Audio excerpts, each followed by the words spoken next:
Mm-hmm. Hi. Hi. Hello. Yes. Hello.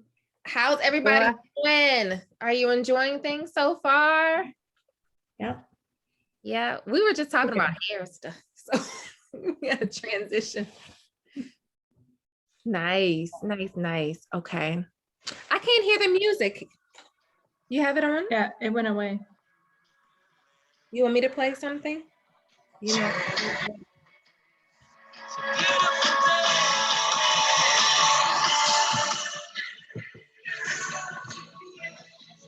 Yay, welcome everybody. There's Megan. Welcome. There's Cynthia. Hi. Hello. Hello. All right, so we will get started in just a bit. It's so cool. I'm seeing so many familiar faces from our conference last year. That is so cool. I'm glad you are back. Yeah. Okay, well, what we could do is we can go around and we can introduce ourselves. We can just start, you think? Because we have 15 people here. Let's do it. All right, so welcome back. This is our Women in White Coats virtual book launch, and we had an in-person event last Friday, which seems like a while ago, but it wasn't. Where the co-authors of the Chronicles of Women in White Coats 3 came together, and we were able to celebrate all of the greatness of them individually having a launch of their own brand, and also us launching the Chronicles of Women in White Coats book 3. And so what I'll do now is I'll have each co-author introduce herself and just tell us about what you wrote in the book. And then I'll come back and I'll go last, okay? So just, let's see.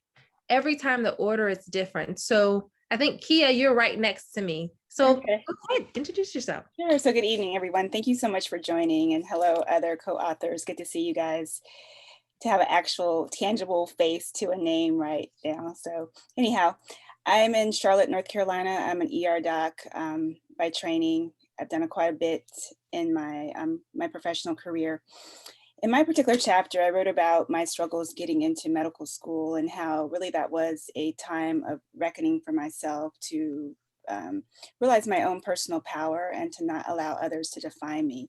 So within that journey, it was quite tenuous for me, but on the other side of it, it was actually a blessing, because I've learned a lot about myself. I learned how to manage situations that don't go well.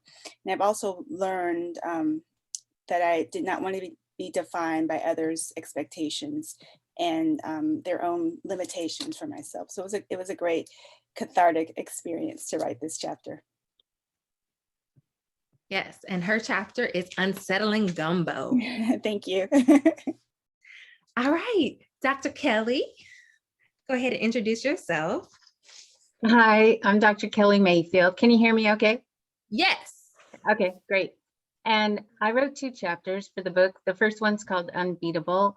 And this is the story of my experience first in college, where I had several traumatic experiences. First with a relationship that I was part of where I was abused by a boyfriend, and then went on to medical school and experienced harassment from attending. And so I think that we all can relate to gender bias and probably experienced harassment as women physicians. And so I just said that I'm unbeatable because I have on today Dr. Cindy Parting, one of my resident colleagues who just was a tremendous support for me through residency. And that's how we're unbeaten, through sisterhood. And so I went on in my journey though, and had further gender bias as a woman physician all by myself in a county, the only woman, after I graduated and went to work, and then experienced just the unfortunate chronic illness and chronic pain that exacerbated from the traumas of that, and developed a substance use disorder. And so I tell the story of that, the journey through that, but it was support of family, friends, faith community that helped me to overcome that as well. So there's a lot of years that are condensed in 2 short chapters there, but I just tell the story of that it is the sisterhood, and you will find people here that have gone through many amazing journeys as well. So thanks for being here. Yes, and thank you. Thank you. And a lot of, so from the co-authors, you'll hear about more of their journey throughout our conference. So you'll hear them speak about that in their talks tomorrow and Saturday. My accent is coming out. All right. So next we have Dr. Stephanie Cecily. Hey. And I didn't change my name on here, so it has my Facebook name, but that's okay. So I'm Dr. Stephanie Cecily. I wrote about in my chapter kind of my journey being a single mom and navigating kind of those waters, along with a lot of my journey to get into med school and how I ended up down in New Orleans, and a lot of inner relationship issues. So lots of good stuff in my chapter. She's leaving a huge teaser, so that means you really have to that means you really have to pick up the book. This is the book here. Very good. All right, next we have Dr. Kristen, who you've met earlier, but we'll have you introduce yourself again. Hello, I'm Kristen. I'm an OBGYN in New Hampshire. My chapter is about how I almost quit my job as a doctor like 3 months after I graduated from residency.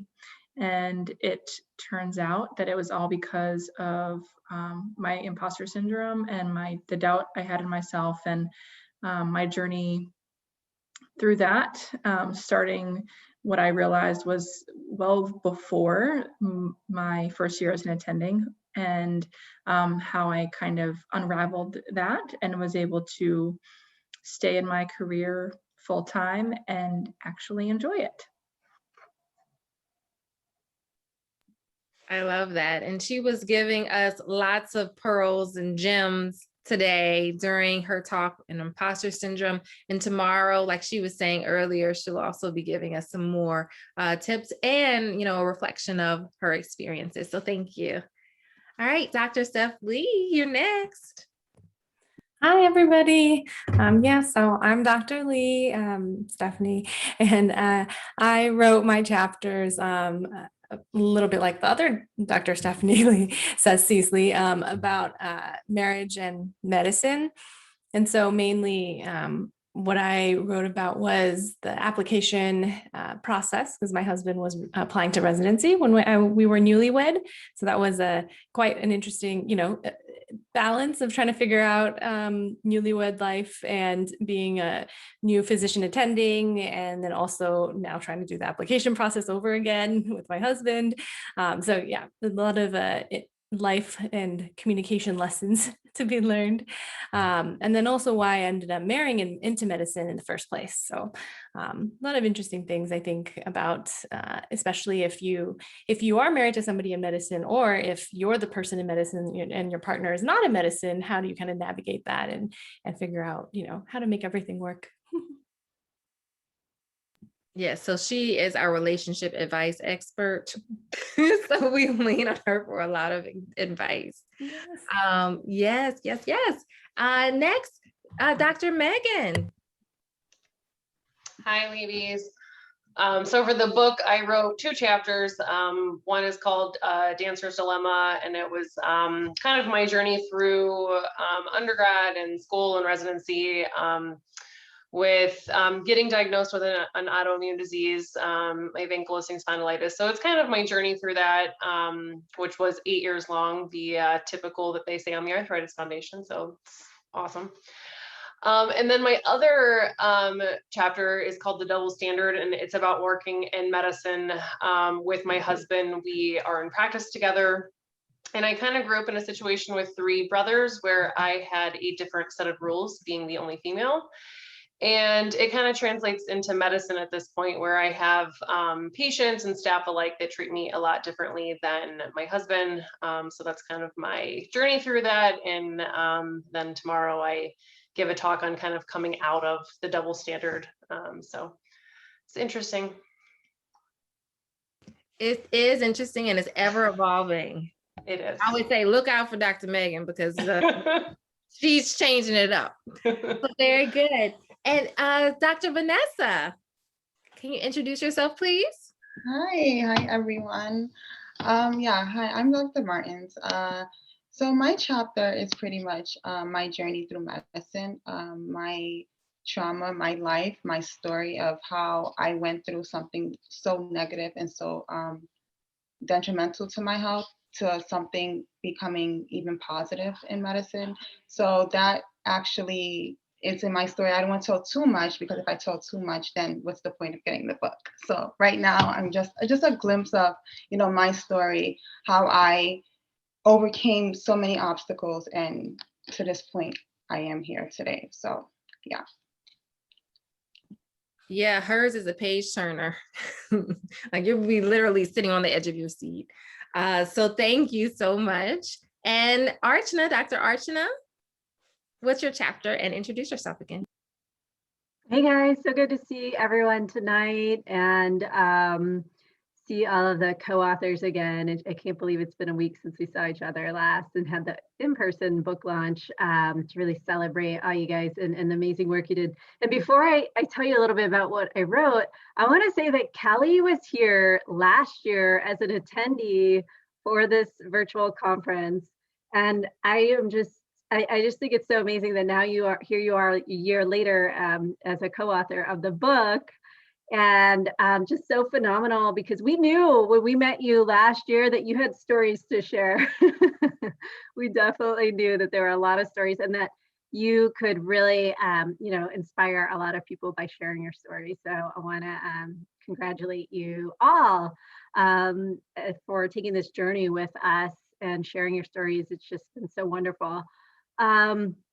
And it's been wonderful seeing you all grow and step into those stories and the power of those stories. So my chapter is actually called Beyond Burnout, and talking about Dr. Wendy Dean. I'm sure many of you just saw her keynote on moral injury. So I actually write about moral injury, and her name actually appears in the chapter that I wrote as the person who really started shifting the terminology that we use from burnout to moral injury, and recognizing that it's not just, it's not some kind of personal failure, but that there's all these forces, all these other factors that play into it. So I'm an emergency physician, and I came out of residency now almost 13 years ago.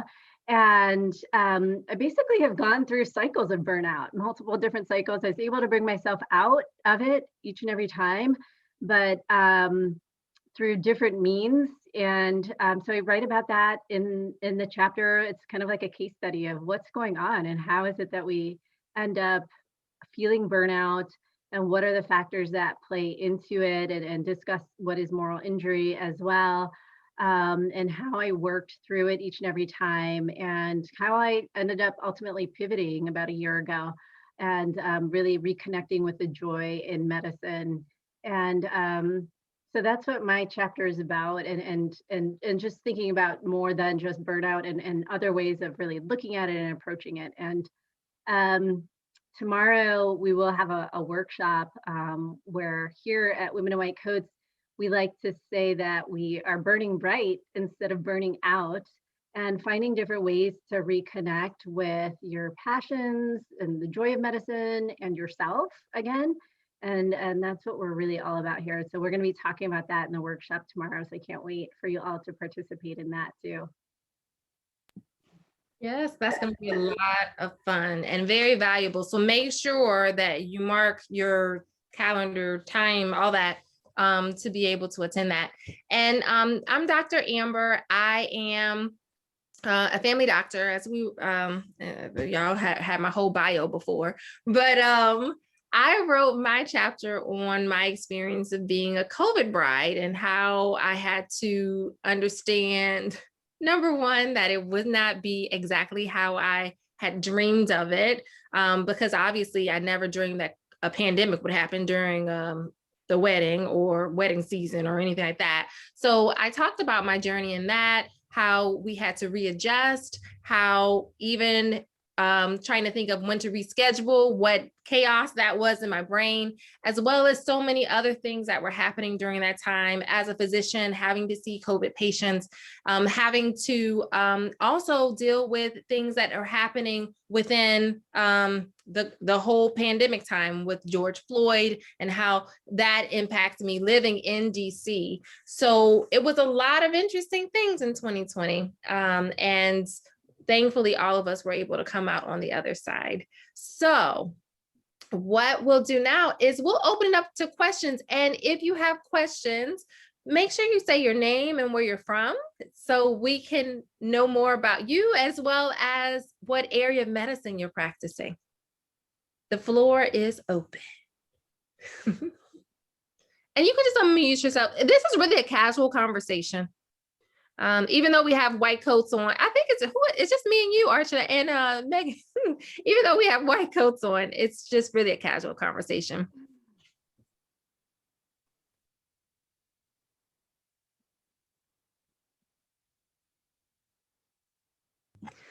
Okay, I can start. So this is for anyone to answer. So being able to tell your story, what did you learn about yourself? Because earlier we were talking about the value and how you can find your value through telling your story. What have you learned about yourself that you may not have recognized or known before you were in this project of writing about your story?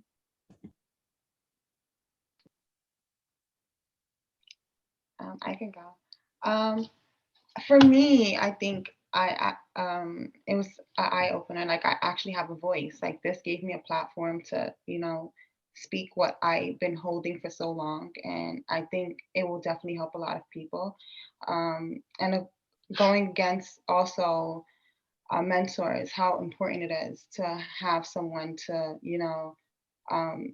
guide you in the right directions. And I feel like you and Dr. Archana were definitely my mentors, in which I actually speak about it in one of our presentations. You need someone to guide you. And for me, if it wasn't for you guys, I don't think I would be able to open up and, speak about something that I was holding for so long. And it's time to let other people know it's okay to go through a lot of things, but it's how you get over it. So for me, I liked it, and I'm happy. Yeah. Thank you, Vanessa, for saying that. That's really wonderful. We're so glad that you were able to, share your story and find so much courage. It takes a lot of courage to share stories like this and be open and vulnerable. So we want to congratulate you for having that courage for doing that. How about you, Kia? I know you said that you talked about how powerful it was to write your story. So thank you. I think it's just resilience that I learned in that process. But what I really found out after I finished the chapter, like that moment, I felt lighter. I felt like I didn't realize I was holding on to that story, and that story is pretty old in terms of when it initially occurred. And so for me to carry that weight for so long unknowingly was very, I didn't realize it was so much part of me and who I had become or who I thought I was, and kind of rehearsed that story and kept it so so deep within. And so when I released it, I really released it when I finished it. So it showed me that I didn't need to be again burdened by others' expectations or limitations of myself. And I'd probably maybe even subconsciously been holding on to that premise for even after I released it. When I at the end of my chapter and I felt better about being in my position, I still kind of feel like it really wasn't released until I had put it on paper. And so now I don't hold on to that space. Like I don't hold that transcript. I totally let it go. And I think it's allowed me to blossom in other arenas. So it was definitely a cathartic experience. Yeah, I can totally identify with that, Kia, because yeah, that's just how my brain works too, is that it helps me process things when I write. Like I think as for many of us, but I think especially like in emergency medicine, like things are happening and you don't really get to process it, and you just got to move on to the next thing. And so you just kind of bottle it all up. But just taking the time to sit and write for me also kind of helped me really give meaning to what I had been through, and look at the lessons that I learned, and just be able to also pay it forward so that other people could learn something too. Hopefully, learn something from reading my story. Thank you. Yeah. I just wanted to honor that space, and then I've moved on from it. I passed it on. Yeah. Thank you. Thank you, Kia.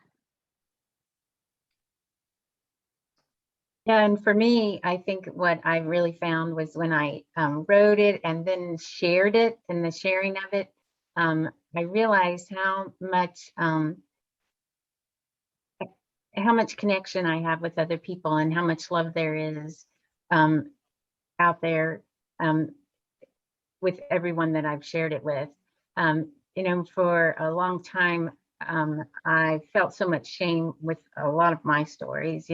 There's shame for people that are abused. There's shame for people that have substance use disorders. There's shame for those things for sure. But there's shame for us when we have burnout. We don't want to be, you want to be perfect. We as physicians are always, we're better, we're perfect. We're always striving to be, perfect in everything. So even to say that you have burnout, you don't share that, because you just, that whole thing that Wendy Dean talked about, is like the whole idea is put back on the physician, that you should have been more resilient, so anything that you do, it's with a fault of your own, right? And so just to write it down and then to share it, and then to find that, other people maybe not have experienced it, or they have experienced it, but the judgment wasn't there. There is actually, particularly women, the women physicians, we're empathetic people. Yeah. And there's a lot of kindness and respect and all, in the sharing, and that's where we are good physicians. Yeah. Very good. Anyone want to ask any questions? Because obviously we can ask a lot of questions, and I definitely have a lot of them in here just in case you don't have any. But I want to open up to the floor because it's a dialogue. It's a dialogue that a lot of us, it may be hard to find. So take this opportunity if you have questions or even comments on anything that you've heard so far. Hi there. I'd like to ask a question. I'm Joni. I'm a dermatologist out in California. I've really enjoyed this conference so far, so thank you. One question I had for you guys is, I feel like for female doctors, there's always this goal to have it all, and to be a good doctor, to be a good wife, to be a good mom. And it just seems like you don't have enough time in the day to do any of those things well. And every time I have like honest conversations with my girlfriends who look like they have it all, they're not doing well.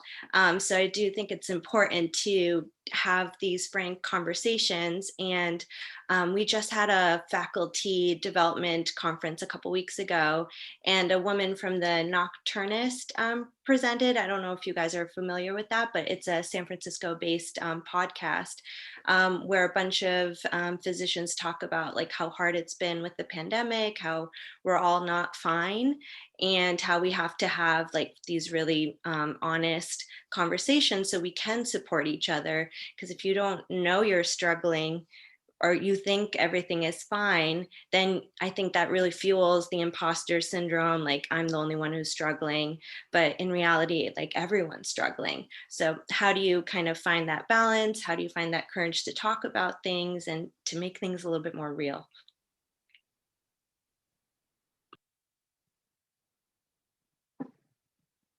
Can I say something to this? I love this question because it resonates with me so much, because especially in a world now where so much of our connection is driven by social media, which is not a whole picture of anyone's life, it's very tempting to believe that everyone just has their stuff together and we don't. And I'll be the first to admit that maybe like 1/8 of the time, I feel like I've gotten one part of my life that's come together, but it's messy. And I think that when we allow ourselves to recognize that this whole elusive like work-life balance thing does not even really exist, first of all, and second of all, it exists in a different form for everybody.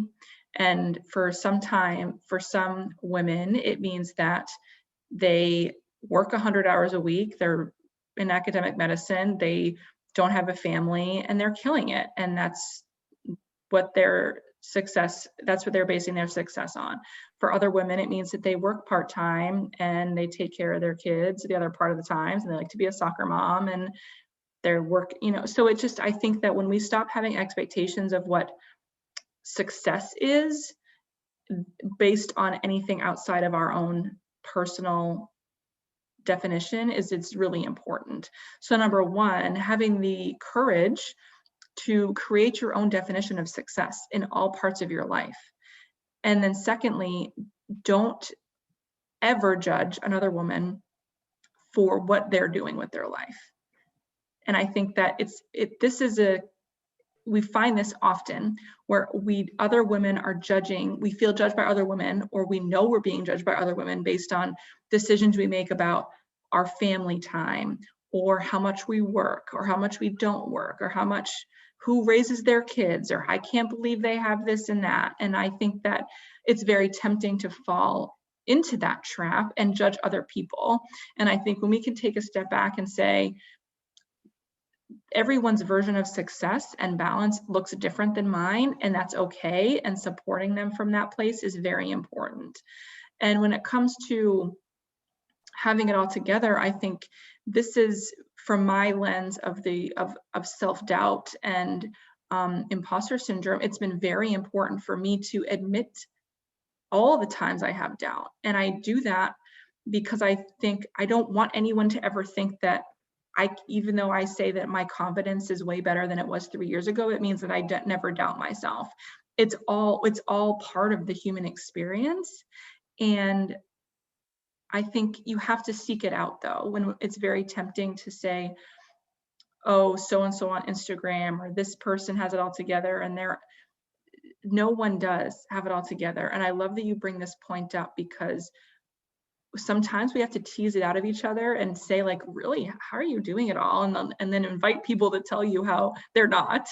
But use that as an opportunity for you to just tell your story however you're comfortable with, and say, sometimes I eat a gallon of ice cream because I'm feeling really bad, and just, you know what I mean? And just put it out there, because that's going to help someone else down the line do the same thing.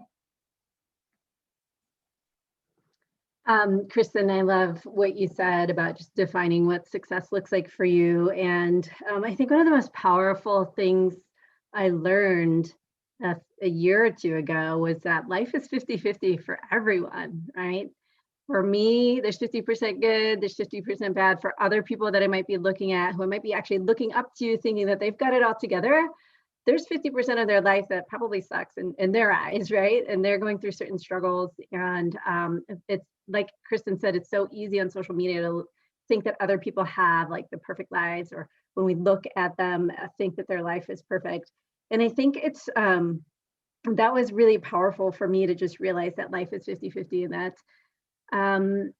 you know, just kind of letting go that other people's life is better than mine. I think also just accepting like where you are and what's going on. And for example, a big thing for me is that my mom is this really amazing Indian cook. And I always felt really subpar, that I should be as good a cook as she is, and that I could never live up to her standards. Like I would try to learn from her, and it was like never good enough for her, but also it wasn't really good enough for me either. I was like, it doesn't taste as good as my mom's. And I always felt like subpar about that. But then I remember actually telling my husband before we got married, you know, I was like, listen, I'm not going to be like a Martha Stewart. I'm not going to be like an amazing cook. I'm not going to be this amazing homemaker. That's just like not me. Like I definitely will help in the house and do as much as I can, but I'm not going to be like that. You know, I was like career oriented. I had a lot of goals, a lot of big, you know, dreams and aspirations of what I want to do in my life. And I just kind of laid out the fact that, kind of accepted that like that was just going to be an area where I'd be okay, not that great, and that was fine. And just kind of accepting that that was okay for me, and kind of being willing to suck sometimes in some areas of life, being willing to be like, well, this is okay, this is good enough, this is not my huge focus where I want to spend a lot of my time. And I think also like for what we can do for each other is showing the real side of things, like Kristen was saying, just like showing the mess. Like I remember a couple times sharing how messy my closet was and how messy my pantry is to people on social media, and just being like, because sometimes people do look at us as doctors, right, and think that we have our lives fully together, and that everything is like super organized and neat and clean and pretty bow on it. And it's like, no, it's not. Like my pantry is a huge mess, like all the time. I have 2 kids, I have a dog. Like my house is not you know, Instagram worthy most of the time. And so I think for us to be real with each other and authentic about ourselves and what our lives really look like. And that's part of even why we wrote this book, really, is to show the real deal, not the Grey's Anatomy, like the Hollywood version of what it's like to be a woman doctor. We wanted to show the real deal. And I think also, like, I try to be honest about like all the support I do have. Like, I'm not doing everything in my house. My husband is like, he does way more for my house, for my kids, for their meals. Like, he's the one packing their school lunches. He's the one keeping us on schedule. Like, I mean, if it weren't for him, like our whole family like would not be running smoothly at all. But also, like, you know, we had a nanny before. We had, I use Amazon Prime all the time. Like, I mean, there's so many different things that we have, like different services that we use. And I think like, if we are just real about the fact that we have all this help, like many of us do have help. I have a cleaner, you know, like I don't do everything on my own. I think the more that we are honest about that, that like, you know, there are different things that we are all probably using to help us get it all done. And just really, like, I like thinking of it of like really just being the CEO of your life, and having all these other people help you keep it all together. And then, and that's kind of how I approach it. But I think the more authentic we are, the more real, the better. And I really love your question, Joni, and thank you so much for asking it.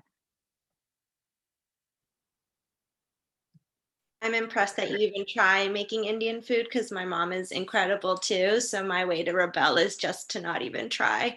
And then I married a guy who makes really good Indian food. So good job for even trying. You must have known. Good. All right. What other questions do you have? That was a great question. Thank you for asking. Or things you want to talk about.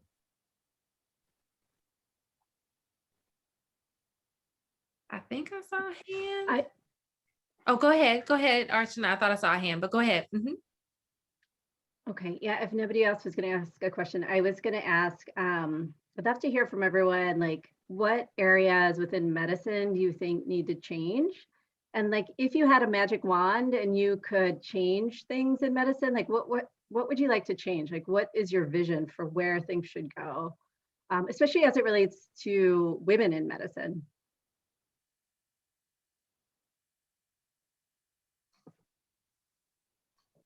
Oh, I can start.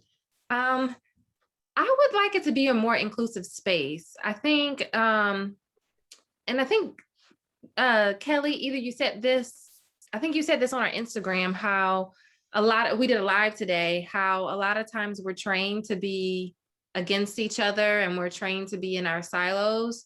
And as an African American female, first generation doctor in my family, I felt as if I was just dropped in the middle of craziness, not knowing how to swim, feeling like I was sinking because I didn't necessarily feel included in all of the circles. And this was from the beginning of medical school, trying to figure out a study group and realizing that I would have to figure it out, on my own. We started with a 3-person study group. It ended with a 1-person study group, me.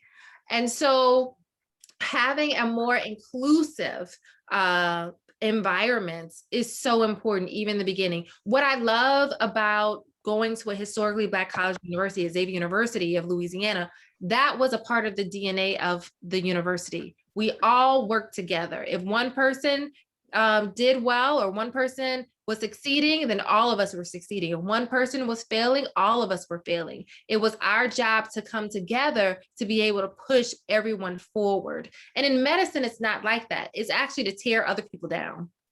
And so I would love for medicine to be a place where we can lift each other up, because if we're able to do that, it's not only going to help us as a medical field, it'll also help our patients.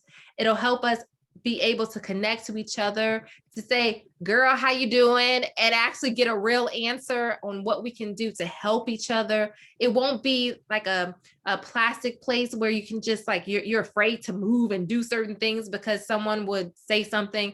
A place that includes, we were talking about this before, our hair, just a place that is accepting of people for who they are and what they bring. Because right now, or at least the culture that I came into, we came into being a physician in a box. You have to fit a certain mold. I remember a lot of my colleagues wouldn't wear color, and I would bust out in a whole bunch of color. And they were like, "Oh, you're in pink today," or whatever, because I love color. But it was something that was out of the box, and it wasn't something that was typical. So in the future, and I'm hoping the future starts today, to have a more inclusive, an inclusive space where everyone is valued for all of their uniqueness, for all of their beauty, for all of their bruises as well. And we'll be able to grow together and develop something even better. I mean, we're in the medical field, we're healers. We got a lot of issues in regards to how we are able to communicate to each other, and we need to support each other. So that's what I would say. Yeah, so I actually want to agree with that. So one of the things, this is, I've been with the white coat ceremony since 3 years. One of the things that I appreciated is it's so diverse. So there is, there's people who actually there were residents there, and then there were women who been practicing for decades, and new moms, old moms, and so some of what I appreciate is like we were talking about in our last breakout session is a lot of like I know I got my job from someone I knew. And that networking, and a lot of times we don't get included, like you were saying, we don't get included with the guys. So I appreciate having that type of safe space where we can stand up and say, yay, let's, like you said, uplift people. But I appreciate that. And then knowing that other women are going through this, like, they're taking care of patients and hearing all their complaints. They got a whole bunch of kids hanging around here. So, that's really what got me through this whole pandemic is getting with, other women and say, yeah, it's been a long day. But yeah, I appreciate that a lot. Yeah, so that's one of the things I would actually agree with you. Well, and I think that finding the opportunity to say, I see you and I value you.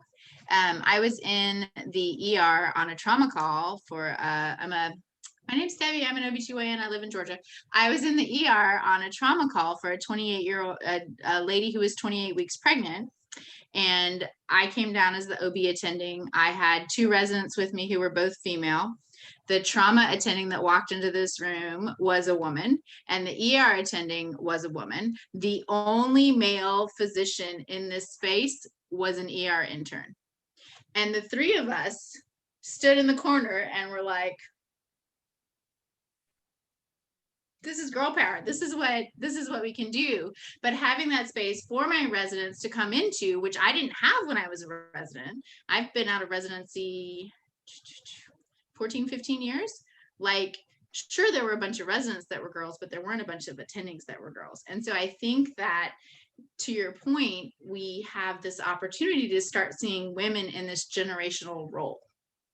Right? Not just as the attendings, but also the trainees, and not just as the residents, but also as the attendings, and not as the medical students, but also as the attendings, and having that community of women physicians who can be in this trauma room and run this problem is really cool.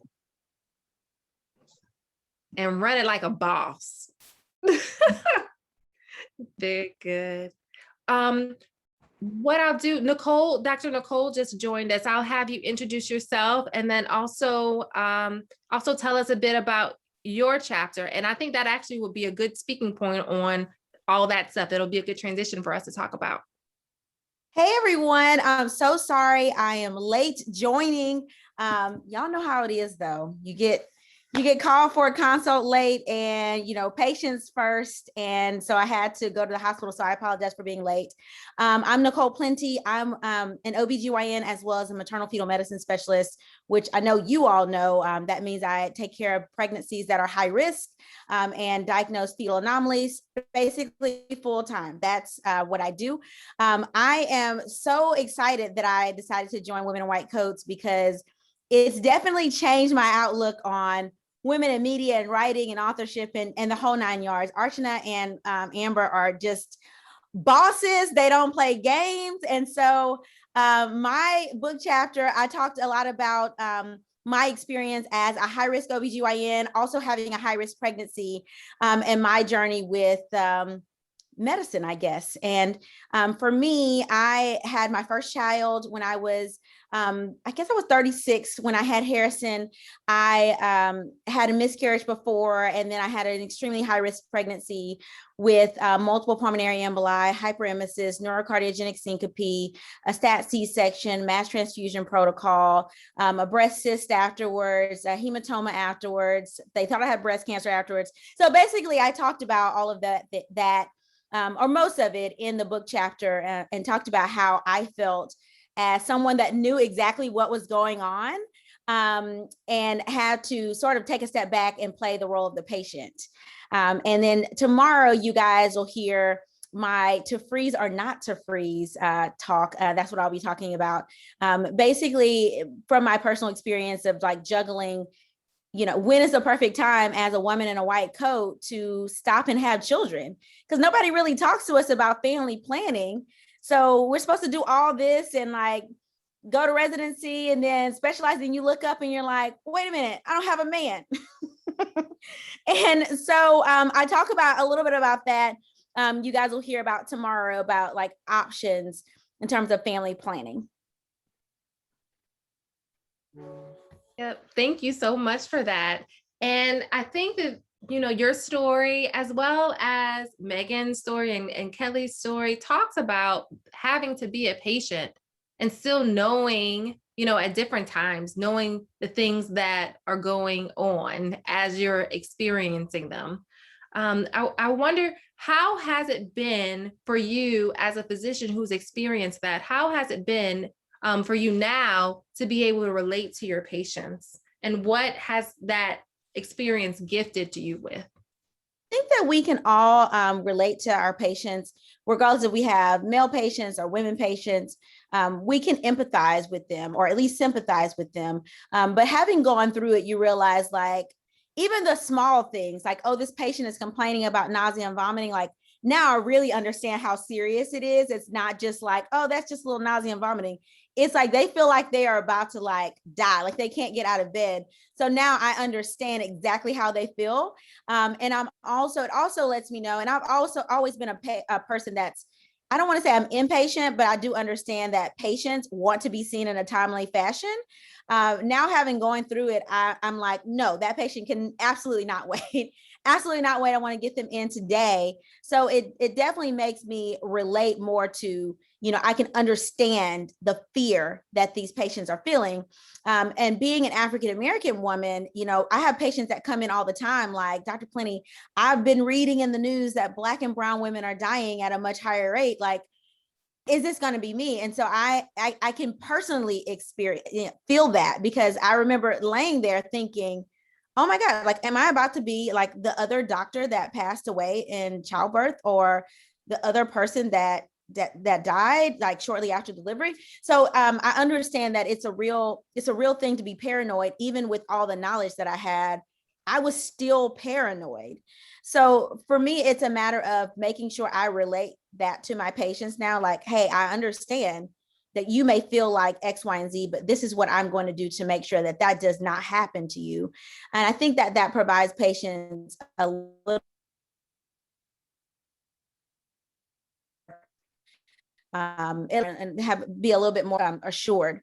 And Amber, which, like, me, Megan, and Kelly all had stories about like our personal journeys in terms of being a patient and being the doctor. And that was my little accountability group. I knew that we meshed together for that reason. Yes. And just to let everybody know, so we had a group coaching, and everyone had their accountability group. So that's what Nicole is talking about. Very good. Yes. And so for me, as a person who had chronic pain, I think it really helps me to understand the patients, with pain, that everyone's tolerance of pain and everyone's pain is different, and you can not, the whole number thing on pain, that's just like, that means nothing. Like when I had a neurologist who asked us to draw a picture of their pain, and I don't know if you're familiar with that Edward Munch picture of the person, like the scream, like that. To me, that's the perfect picture of my migraines, but like, so if you want to know but like, how do you put that on a 1 to 10 scale, right? And it's so, each person's pain thing, it's different, and you can't, get a person. When we say, oh, your knee pain shouldn't be that bad, you can't tell a person, what their pain is. That pain is pain, and suffering is a different thing from pain. Suffering has a lot of different components to it. That's emotional, and it has to do with what's going on in that person's life, and we don't address that. And so I think that we do a lot of disservice to people when we don't address their suffering and the spiritual components of their, I think that I went through all like 10, 15 years of treatment, and not a single person asked me if I'd ever been abused, and I was like, wow, yeah.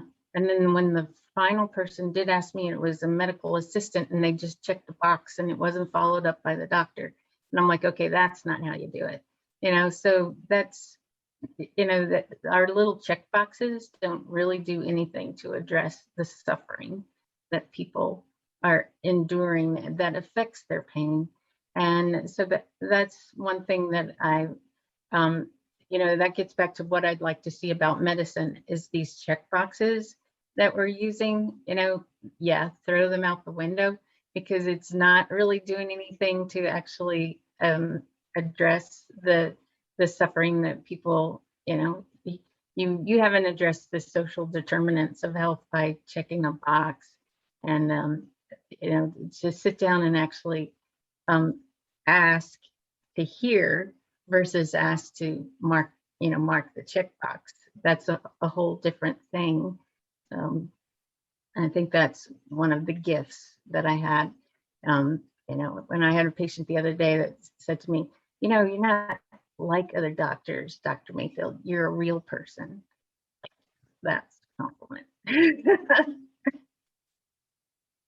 Definitely. Sorry to jump to what Kelly was saying. When you're the patient, you realize like how difficult sometimes it is to get things accomplished, even as a physician.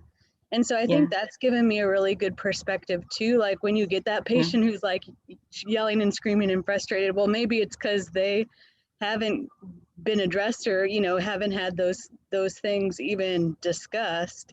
And so I think that really helps you understand too, being a patient. And I know like, even as a physician, sometimes you pull the physician card, you don't want to, right? But that's the only way to get into X specialist or to see so-and-so. So imagine like how hard that is as a patient who doesn't have that information or those resources. And so I think that helps to give me like a different perspective and try and give people a little bit of grace when those things happen. I agree on that standpoint of being the patient and the doctor. I was still in school when I was going through my diagnosis, but I had been sent to, 4 or 5 specialties through 8 years. I went through hell and back with going through everything. And at one point, my bed was in my parents' living room because I couldn't walk up the stairs anymore. So I think it's just, again, like giving patients grace. And also, again, like Kelly said, pain is real and we can't really put it on a scale of 1 to 10 per patient, and my 10 might not be Kelly's 10. And just giving patients that grace. And also, when we have people that come in time and time again, is getting the specialty consults and getting the lab work because there really might be something underlying. So I think for me, it really taught me to listen to my patients and sit down and really find out what's working and what's not working. And small little things in medicine, like a swollen joint, can mean so much more, than just let's give you a Metro dose pack and send you on your way and make you happy. So I think for me, it's really taught me to listen to my patients. And I fortunately had a phenomenal rheumatologist. And I just say that she changed my life, not only saved it from the misery that I was living in, but also gave me my life back and gave me an active life back and allowed me to practice medicine and do surgery. So I think my journey as the patient has taught me so much. So I just try to relate that to my patients. Thank you. That usually reminds me that we are human, because a lot of times, where when you go like through medical school, it's like no sleep, especially when doing clinicals and residency, and then you work for real. You thought, okay, well, now I'm working on my own, but like the hours don't stop when you're working. You're attending, working on your own. And you got kids and and a spouse, and so a lot of times, I'll see patients and like, no, I'm not going to pee yet, or I'm not going to eat right now. I'll wait. And so that's just a reminder that we have to take care of ourselves too. So there was a great book that I just read, Patients Come Second, and which basically talks about that patients, like they know when you're stressed out or when like your staff in the clinic are upset. And so one of the things that I actually did in my clinic was really focus on, how do I motivate the staff to be happy and, to decrease, people calling out sick and that type of stuff. So, but yeah, we have to stop. And I'm still trying to figure out how to have lunch every day during the week. That I haven't figured out yet, but that does remind me about, self-care. Lunch is hard. Lunch is hard. At this, I feel like, especially in the virtual world, I feel like everybody wants to have a lunch meeting. And then they want you to turn your camera on to have the lunch meeting. And I'm like, no, I'm about to eat while I'm listening to you because I want to protect my lunch hour. So now I'm starting to say no to lunch meetings. Like, you can meet me at 8 before my clinic gets busy, or you can meet me, or we can block a portion of my clinic to meet with you but I want my lunch. Like, I want to be able to leave and go to lunch if I want to go to lunch. But I feel like a lot of people that are administrative don't necessarily understand that. So you're right. It's really hard to get lunch every day. It's like a goal. Like, yes, I ate lunch 3 days this week. It's like a real struggle to get lunch. So you've said a word. Now, do you remember who wrote that book, Patients Come Second? I would definitely love to it's a really good book. It is Spiegel, like Barrett and Spiegel, Spiegelman. Britt Barrett and Paul Spiegelman. It's actually pretty good. Like I think Paul Spiegelman was one of those people with those like patient satisfaction surveys. But yeah, it was a very very good book about trying to change the culture in the clinic. And it actually helped out because we had a lot of people who were just really trying to figure out what that motivating factor and like why they were calling out. And just a lot of times is like the other staff didn't feel like they were valued. But like once I told them like, look, I can't take care of the patients themselves. Like when you call these people on the phone, like that it means something. So, but yeah, so that's a really good book. Quick read too. Patients Come Second. I found it. If I could say, I'm really, really happy to be here. My name is Lyra, and I'm a pediatrician in the Atlanta area suburb. Going back to the previous question about, I guess, what you would change in medicine.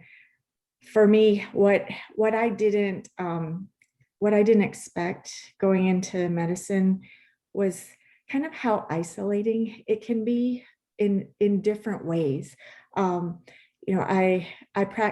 had my own practice in a small town in South Georgia straight out of residency, and it was exciting, but I was a pediatrician. Like that was my sole identity, being in a small town.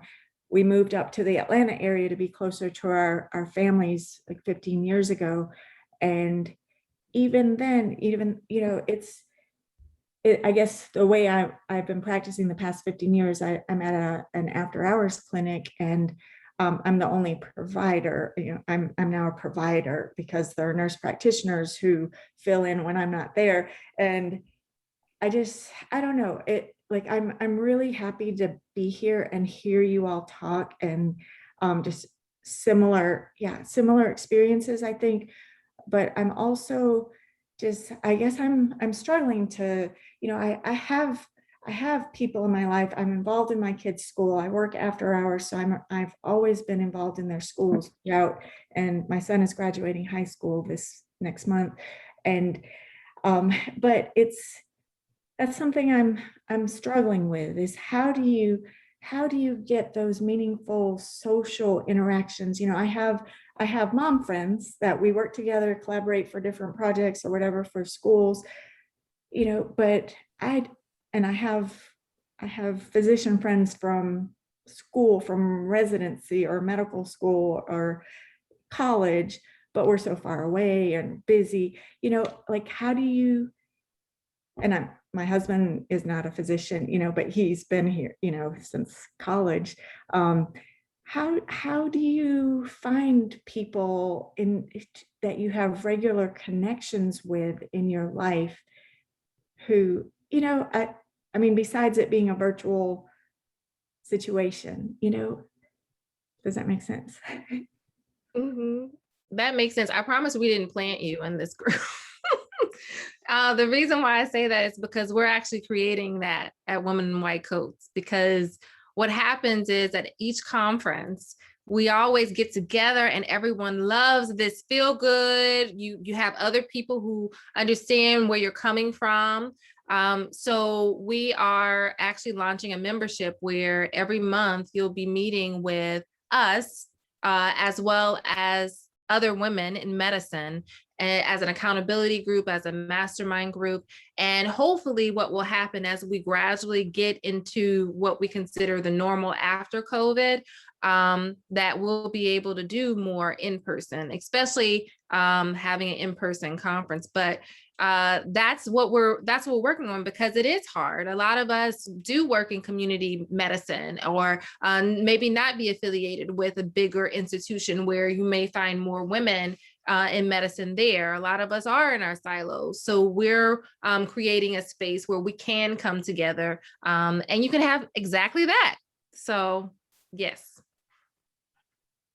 I have kind of a point on that. So I know when I came into the group too, I kind of felt the same way, and I shared my worries. For those of you that don't know, I am a podiatrist. I'm actually a DPM. I'm not an MD or a DO, but I am a surgeon. I'm part of a collaborative team. I trained at Cleveland Clinic. But in my space, I'm excluded a lot because I'm not an MD or a DO. And it made making friends once I got out of residency tough, because there's not that many of us around. So this group really has helped with that, and it's really kind of helped with my confidence and everything as well. And I have got closer with other female physicians at my institutions that I do work at. But I talk tomorrow in my talk about gaining allies within medicine, and some of those allies have become friends. And I feel like those are the people that lifted me up, and they helped me kind of get through my hard times. Now, coming out of the conference, I came up with this idea yesterday, and hopefully maybe Archie and Amber will agree, that one of the nurse practitioners that I'm close with, we decided that we are going to make a Facebook group for our Cleveland providers. We're on the east side, and we're going to make a Facebook group. And we have talked previously about trying to get together to go to dinner and out for drinks before the pandemic, and it never panned out.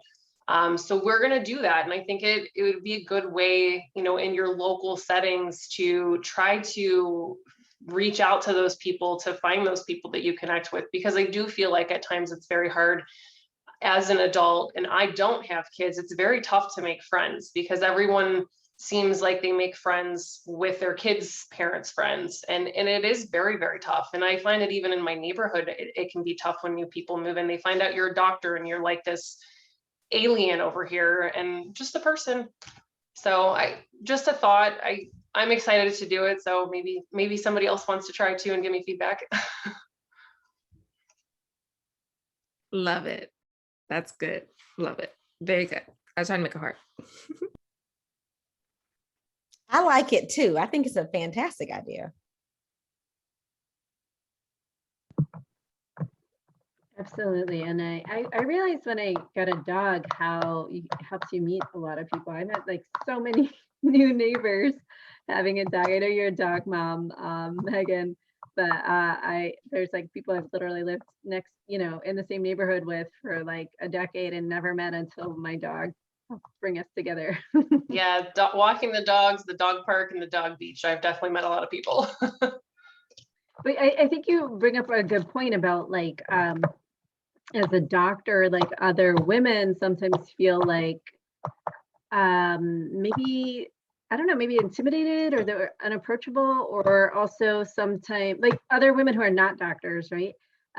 Or also they're like, just don't invite you to things because they just assume you're busy.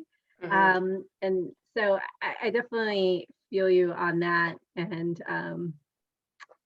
I don't know, I'm not quite sure what the remedy is to that, except just getting to know them more and just talking with them more, you know. I feel like it's getting out of your comfort zone as well. I am pretty shy when I don't know people. And I know that I have to make myself uncomfortable to continue to grow. So I know at my gym, I barely spoke to anyone for about 3 years. And then once I started talking to people a little bit more, I ended up with a really great group of girlfriends. So that's an area too, you can meet people. But I think getting out of your comfort zone, I think it's all about that. I mean, you can be as shy as you want, but I feel like to grow, you're going to have to put yourself out there. Well, being parents or being friends with your kids' parents, that doesn't work, especially during the COVID pandemic. So people were having all these play dates, and they're like, what, you're a doctor? You see patients? Yeah, no. So which is, you know, we had our own thing, but luckily we have Zoom, you know, and Google Duo, and I don't know how we would survive this whole pandemic if it was just like 10 years ago and there was no Zoom, you know, a few cell phones. But yeah, you know, people are like, oh no, you know, your mom sees patients, sick patients. Yep. Another avenue that I've done, because I've actually, so I trained in pediatrics as well in California at UC Irvine. And then I moved to South Carolina to do preventive medicine fellowship. And then after that, I'm now in Pennsylvania. So been moving a lot because of training. My husband is now an anesthesia resident, so had to go where he goes. But yeah, definitely making friends. Medicine and non-medicine has been very difficult. Usually I'm more on the shy side as well.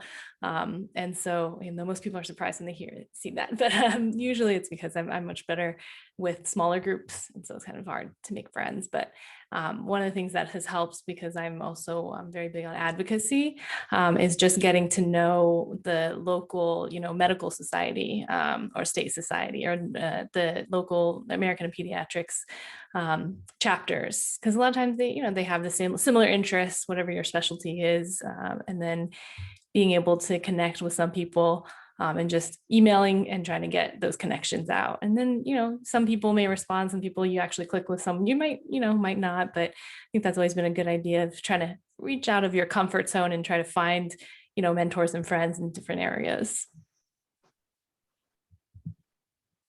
And what area are you in again, Lyra?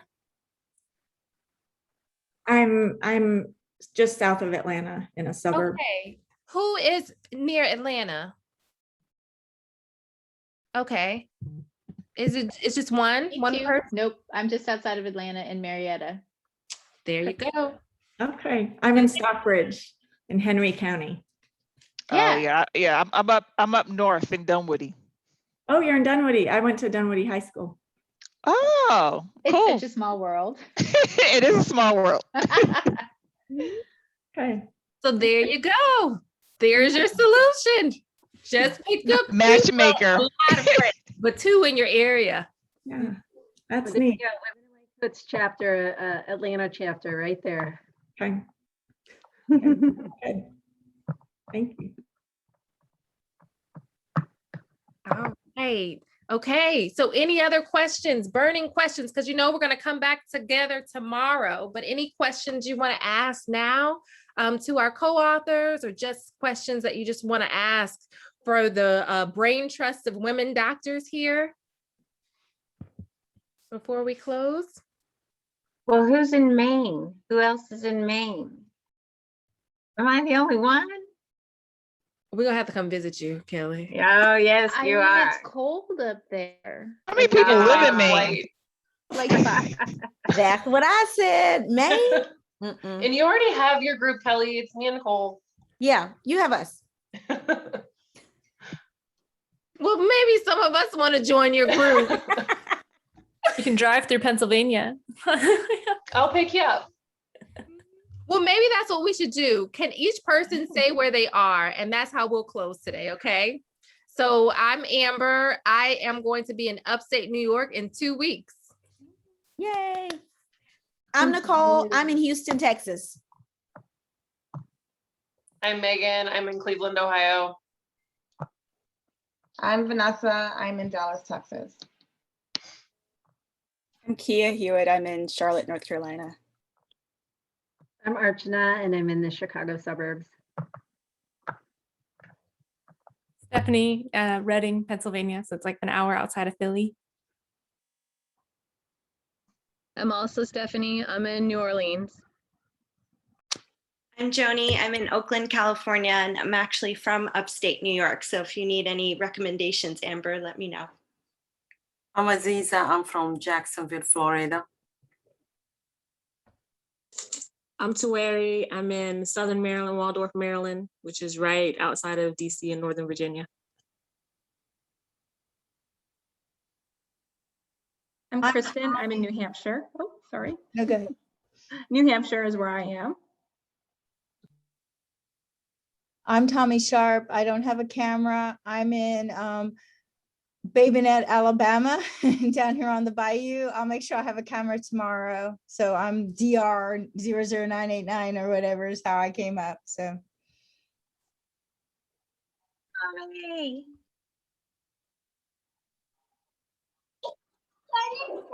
Hi, I'm Ashley. I'm from Orange County, California. My girls are at the pool. Sorry, don't hate me. Yeah, actually, I'm jealous. I am so jealous right now. I know, I've been silently on mute, just being like, oh, I'm so sorry.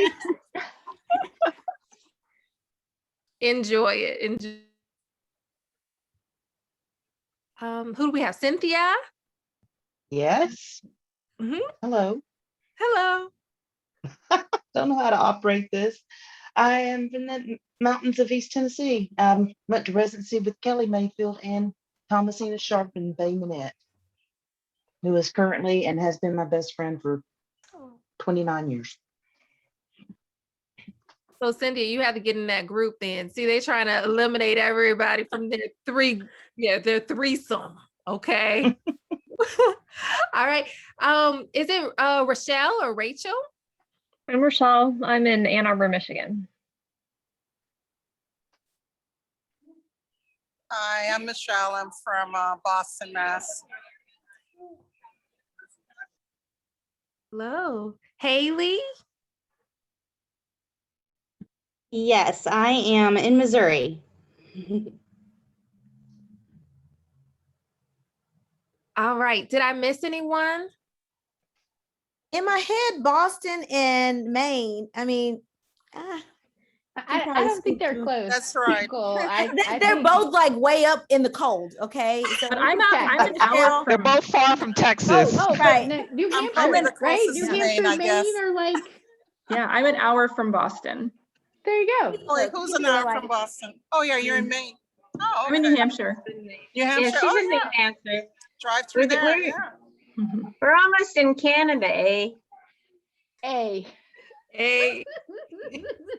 Wonderful. Wonderful. So yes, we're all over. And I think earlier we had someone from Italy. I know. That's what I was like, really? Okay, Italy. So we're from all over. But the whole point of all of this is for us to come together where we are, and make new friends. I sound like Girl Scouts. Make new friends, but keep the old. So we'll continue on tomorrow. Thank you so much for joining us. Thank you to the co-authors for being the amazing women that you are. Thank you for everyone who's joined us tonight. And we hope that you were able to gain some tidbits about imposter syndrome, moral injury, about your value. And tomorrow we'll start at 8 o'clock. Archana, you're the one who is good with the schedule. So I'm gonna let her take it from here. I know my lane. Yes. So we're going by Eastern time for the purposes of just having one time clock to mention, but 8:30 a.m. tomorrow morning is our meditation and visualization. And because there were some issues with the links tonight, I'm sorry, I've got a child sitting next to me. There she is. So because there were some issues with the links, in the email, it'll go out early in the morning. You'll have all the links listed right there so that you can join all the live sessions.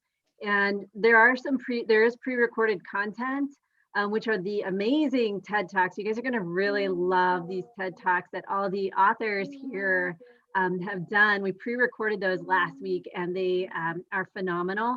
So make sure you watch those. And to watch those, you'll actually go into the conference site and log in, and they're all there for you to watch. So definitely check those out. They are amazing. And we will have these panels as well, live panels where we can have more of a Q&A with the co-authors who gave those TED Talks. So you can dive deeper and ask any questions that you have based on their talks.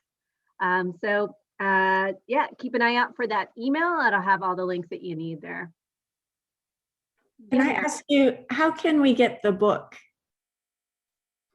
Yeah, so you can go to the Women in White Coats website and get a book there. It's also on Amazon and it's amazing. You guys are gonna love it. The stories in there are amazing and it's just gonna be a page turner. So definitely get it. So the book is something you do every year? So are there previous years available too? Yeah, this is actually our third book. I'll show you guys what it looks like. This is our third book.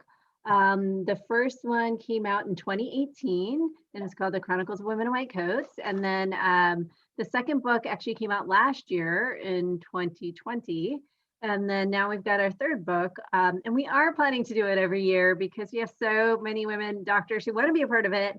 And everyone's got different stories to share. So we are planning to do this every year. So if you're interested to apply to be in the next book, you can. There is actually an application in the